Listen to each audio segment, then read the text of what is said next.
নমস্কার, আমি বুদ্ধ। স্মার্ট বাংলা চ্যানেলে সকলকে স্বাগত।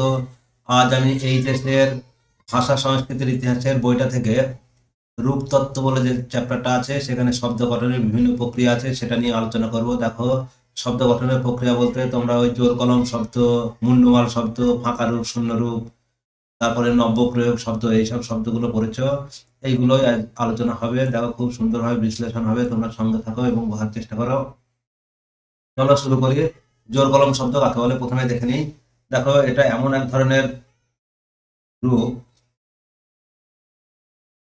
এমন এক ধরনের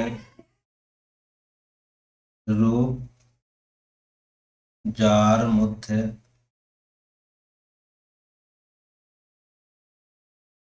একাধিক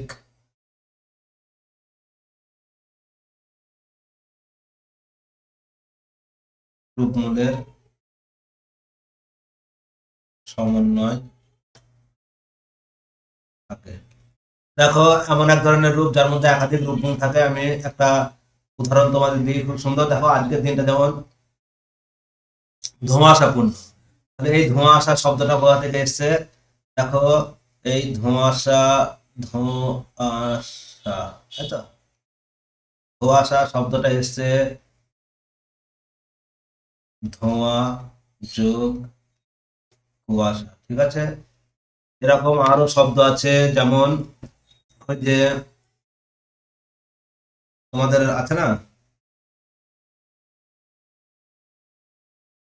হাঁস চারু, তারপরে বকচ্ছপ।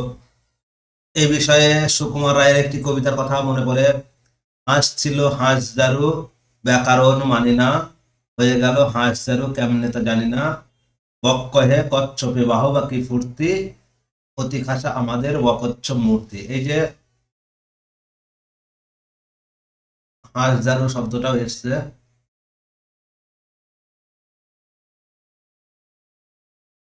হাঁস যোগ সজারু। এইগুলো তোমরা অনেক উদাহরণ পেয়ে যাবে। বকচ্ছপ, বক যোগ কচ্ছপ, এইগুলো হচ্ছে জোর কলম শব্দ বা পোর্টম্যান্টো। এর ইংরেজি নামটা দেখে নাও, পোর্টম্যান্টো। অনেক সময় আসে পোর্টম্যান্টো শব্দ কি। এই পোর্টম্যান্টো মানে জোর কলম শব্দ। হয়তো বাংলাটা তোমরা জানো, ইংরেজিটা জানো না, তাই ইংরেজিটা জেনে রাখা দরকার। অনেক সময় এক্সামিনার একটু চালাকি করে দিয়ে দেয় পোর্টম্যান্টো শব্দ কাকে বলে। এবার দেখো, ফাঁকা রূপ ও শূন্য রূপ।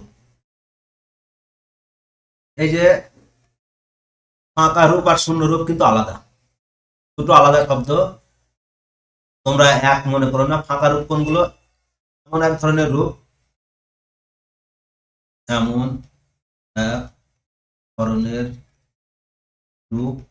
দেখো, এই রূপ মানে শব্দ, তোমরা শব্দকে রূপ ধরে নাও, তাহলে তোমাদের কাছে বিষয়টা সহজ হয়ে যাবে। বেশি কিছু কঠিনে যাওয়ার দরকার নেই। এমন এক ধরনের রূপ যার কোনো অর্থ ও বাস্তবতা নেই।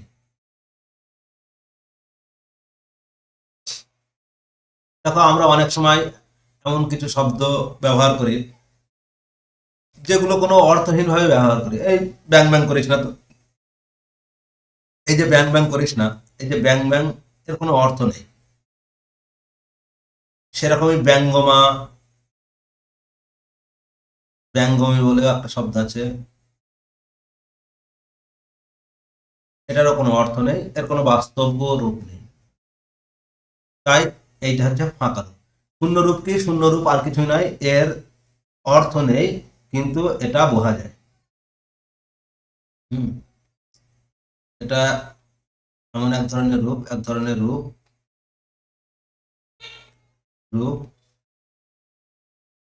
যার, যা চোখে দেখা না গেলেও বোঝা যায়।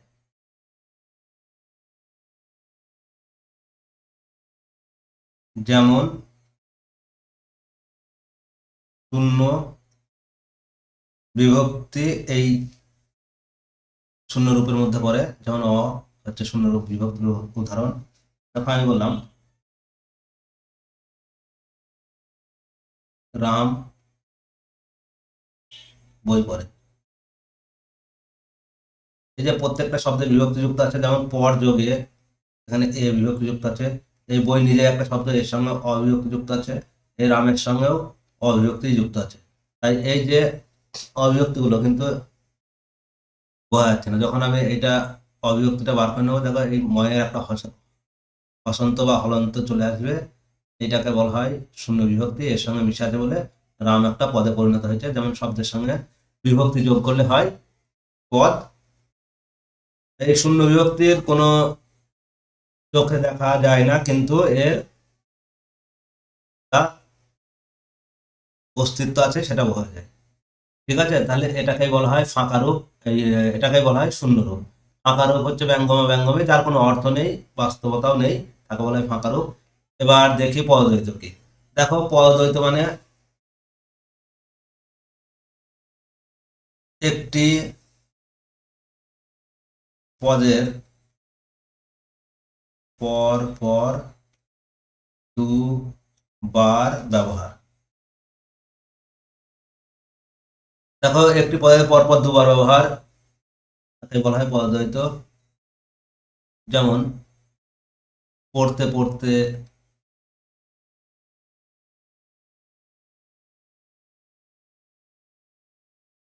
ছেলেটি পড়তে পড়তে ঘুমিয়ে পড়েছে। চলতে চলতে, আমি স্কোয়ার দিয়ে দিলাম, বুঝে নাও। তারপরে হাসি হাসি, মেয়েটির মুখটি হাসি হাসি ভাব, বা মুখে হাসি হাসি ভাব। এই যে হাসি হাসি, এই যে হাসি হাসি, পড়তে পড়তে, চলতে চলতে, যা কিছুই হোক না কেন, একে বলা হয় পদদ্বৈত। একটি পদের দুবার ব্যবহারকেই বলা হয় পদদ্বৈত। অনেক সময় একক পদদ্বৈত থাকে, যেমন এক কলম খচ করে লিখে দাও, খচ, বা খচ খচ না বলে খচ করে লিখে দাও, একে বলা হয় একক পদদ্বৈত। যারা এসএসসি টেসএসসি দেবে তাদের এইসব জানার দরকার। তোমরা পদদ্বৈত মানে একটি পদের পরপর দুবার ব্যবহার, এই কথাটা মনে রাখবে। আর এই পড়তে পড়তে, চলতে চলতে, বলতে বলতে, এই ধরনের শব্দগুলো ব্যবহার করবে।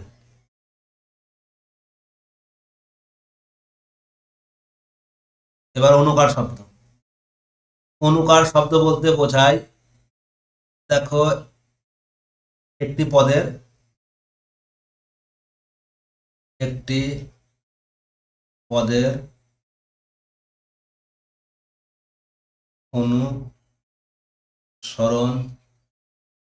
অনুসরণকারী শব্দ, বা একে ছায়া শব্দ বলা হয়। ছায়া শব্দ, এইটুকুই জেনে রাখো, অনুসরণকারী শব্দ বা ছায়া শব্দ। দেখো আমি একটা শব্দ নিই জল, এর একটা ছায়া শব্দ বা অনুসরণকারী শব্দ টল।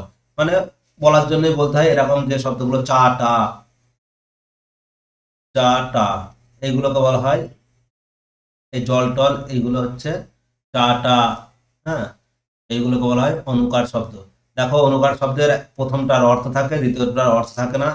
আবার কিছু কিছু অনুকার শব্দের দুটোরই অর্থ থাকে, ডাক্তার বৈদ্য, হ্যাঁ। তারপরে ছদ্ম অনুকারের যেমন থাকে, ওই যে মাথা মুন্ডু, মাথা মুন্ডু, এগুলোকে বলা হয় ছদ্ম অনুকার। এগুলো তোমাদের হয়তো কাজে লাগবে না, যারা এসএসসি কিংবা প্রাইমারি টেট দেবে তাদের হয়তো কাজে লাগতে পারে ছদ্ম অনুকার। ঠিক আছে, এই মাথা মুন্ডু, এই মাথারও অর্থ আছে, মুন্ডুর অর্থ আছে, যেমন হিল্লি দিল্লি, এইগুলোকে বলা হয় ছদ্ম অনুকার। তোমরা এগুলো মনে রাখবে, মাথা মুন্ডু, চাটা, হিল্লি দিল্লি, এগুলো সব অনুসরণকারী শব্দ। প্রথম পদটার অনুসরণ করেই দ্বিতীয় পদটা এসছে, তাই একে বলা হয় অনুকার শব্দ। বিকল্পন কি, দেখো খুব একটা ভালো একটা পয়েন্ট এই বিকল্পনটা, তোমরা মনে রেখো। বিকল্পন, বিকল্পন হলো এমন এক ধরনের শব্দ, বা এমন এক ধরনের পদ গঠনের প্রক্রিয়া, যেখানে পদগুলি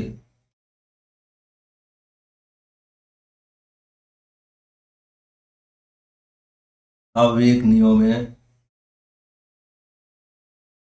না গড়ে ওঠে, না গড়ে উঠে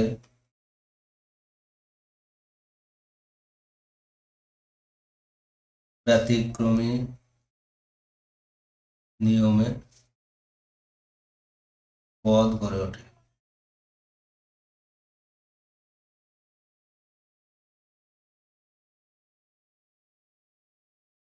দেখো কি বললাম, এমন এক ধরনের পদ গঠনের প্রক্রিয়া যেখানে পদগুলি স্বাভাবিক নিয়মে গড়ে না উঠে ব্যতিক্রমী নিয়মে গড়ে ওঠে। যেমন দেখো, আমি উদাহরণটা দিই তবে বুঝতে পারবে।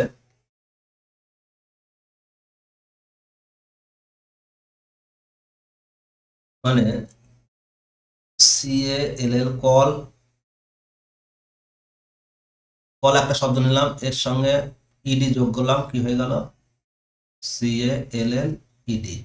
এইটা প্রেজেন্ট টেন্সে ব্যবহার হয় আর এটা পাস্ট টেন্সে ব্যবহার হয় বা পাস্ট রূপ কলে। এরকম প্লে যোগ ইডি হয়ে যায় প্লেড। এইগুলো পদ গঠনের স্বাভাবিক প্রক্রিয়া, ঠিক আছে। কিন্তু এমন কিছু শব্দ আছে যেগুলো এই নিয়মে না গড়ে ওঠে, যেমন গো, যোগ ইডি করে দাও, গোয়েড হয়ে যায়। কিন্তু এটা হয়? এটা তো হয় না। গোয়ের পাস্ট ফর্ম কি? ওয়েন্ট। এইটাকে বলা হয় বিকল্প। এই যে বিকল্পন, গোটা একটা স্বাভাবিক নিয়মে, এই যে স্বাভাবিক নিয়মে না গড়ে ওঠে, একটা ব্যতিক্রমী, আমি কারেক্টটা চেঞ্জ করি, দেখো এই ব্যতিক্রমী নিয়মটা ফলো করলো, একে বলা হয় বিকল্পন। সেরকম আরো আছে, যেমন রান, এটাই কি হয়ে যায়? র্যান। তারপরে স্পিক হয়ে যায় কি? স্পোক। এই ধরনের, এগুলো তো গেল ইংরেজির উদাহরণ। বাংলার উদাহরণ দেখো,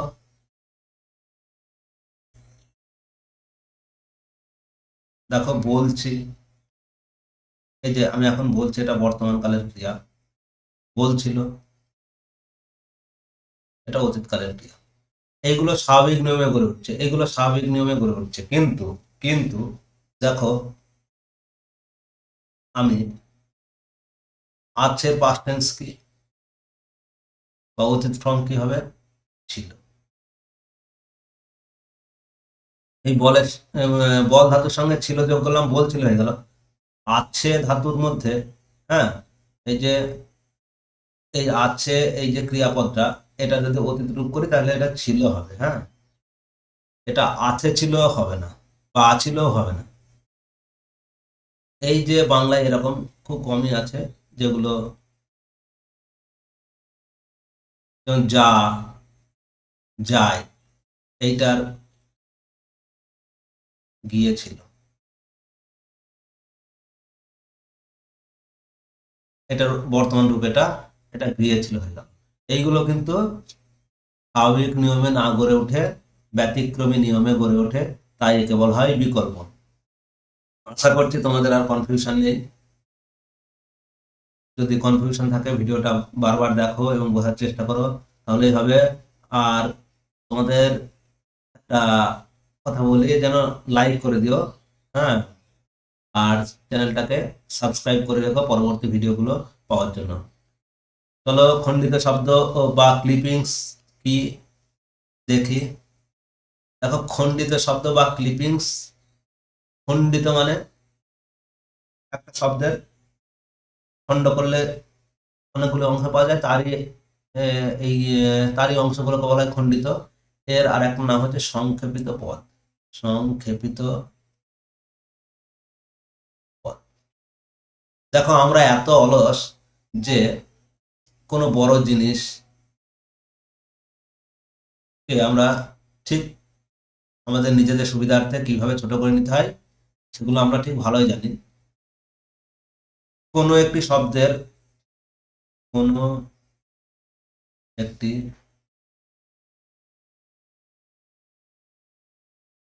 শব্দের ছোট করে শব্দকে করো, শব্দকে ছোট করে বলায়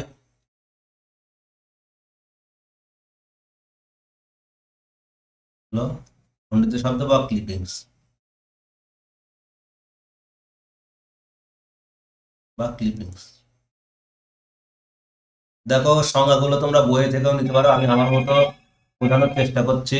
হ্যাঁ, তোমরা এইগুলো তোমাদের মতো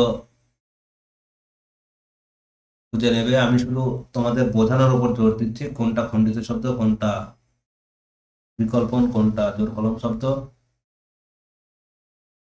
যতটা সহজ করে হয় বোঝানোর চেষ্টা করছি। দেখো কেন আমি বললাম আরামপ্রিয়তার জন্য। যেমন দেখো, যেমন আমরা মাইক্রোফোন উচ্চারণ করি না। এই যে আমি কথা বলছি একটা মাইক্রোফোন, মাইক্রোফোন। হ্যাঁ, আমি একে মাইক্রোফোন না বলে কি বলি, মাইক। কারণ মাইক্রোফোন উচ্চারণ করতে অনেকটা টাইম লাগছে, অনেকটা সময় লাগছে, তাই জিভের কষ্ট হচ্ছে, তাই একে আমি ছোট করে বললাম মাইক। তাই এরোপ্লেনকে কি এরকমই বলি, এরোপ্লেনকে আমরা শুধু প্লেন বলি। দেখো আমাদের অর্থের কোনো চেঞ্জ হচ্ছে না, এটা একটু মনে রাখবে। একটি শব্দকে ছোট করে বলা হলো খণ্ডিত শব্দ, কিন্তু অর্থের পরিবর্তন হয় না। এটা একটা ভালো পয়েন্ট। এই কিন্তু অর্থের, এই পয়েন্টটা মনে রেখো, অর্থের পরিবর্তন হয় না। আমরা ছোট করে বললেও পরিবর্তন হয় না। এরকম সংজ্ঞা তোমরা বইয়ে ভালো পেয়ে যাবে, তার জন্য নয়। তোমরা যদি কেউ সংজ্ঞাটা ভালো করে মুখস্থ করতে চাও অসুবিধা নেই, আমি তোমাদের যতটা সহজ করে পারছি বোঝানোর চেষ্টা করছি। তাহলে এগুলো বুঝতে পারলে, মাইক্রোফোন থেকে মাইক, এরোপ্লেন থেকে প্লেন। আমরা বাংলায় দেখো এরকম উদাহরণ আছে, ছোট কাকা থেকে ছোট কাকা না বলে কি বলি, ছোটকা। বড় দাদা থেকে বড়দা। তাহলে এইগুলো আমাদের ক্লিপিংস বা খণ্ডিত শব্দের উদাহরণ। দেখো খণ্ডিত শব্দ যদি দেয় তোমরা হয়তো এগুলো জানবে, কিন্তু অনেক সময় বললো ক্লিপিংস এর উদাহরণ দাও, তখন হয়তো তোমাদের মাথা ঘুরে যাবে। ক্লিপিংস আবার কি, আমাদের তো পড়া নেই আমাদের। কিন্তু তোমরা পড়েছ, তোমরা শুধু ইংরেজি নামটা জানো না, তাই খণ্ডিত শব্দের ইংরেজি নাম কি ক্লিপিংস সেটাও জেনে যেও, নাহলে তোমরা কিন্তু পরীক্ষায় অসুবিধায় পড়বে। এরকম আমি অনেক কোশ্চেন দেখেছি অনেক বছরে, বিগত বছরগুলিতে শুধু ক্লিপিংস কি দিয়ে দিয়েছে। হ্যাঁ, তাই সেইগুলো যাতে তোমাদের ভুল না হয় আমি কিন্তু বারবার বলছি। ওই যে পোর্টম্যান্টো মানে জোর কলম শব্দ, এই ইংরেজি নামগুলো কিন্তু মনে রেখো, তোমাদের কাজে লাগবে। আর এটা প্রথম পার্টের আলোচনা হলো, আমি পরের পার্টে আরো আলোচনা করব। এই যে মুন্ডুমাল শব্দ, নবপ্রয়োগ শব্দ কি, এগুলো সেকেন্ড পার্টে আলোচনা করব। তাই তোমরা চ্যানেলটাকে সাবস্ক্রাইব করে নোটিফিকেশন ফর অল বেল আইকনটি টিপে রেখো, আর লাইক করে আমাকে সাপোর্ট করো। ধন্যবাদ সকলকে, ভালো থেকো।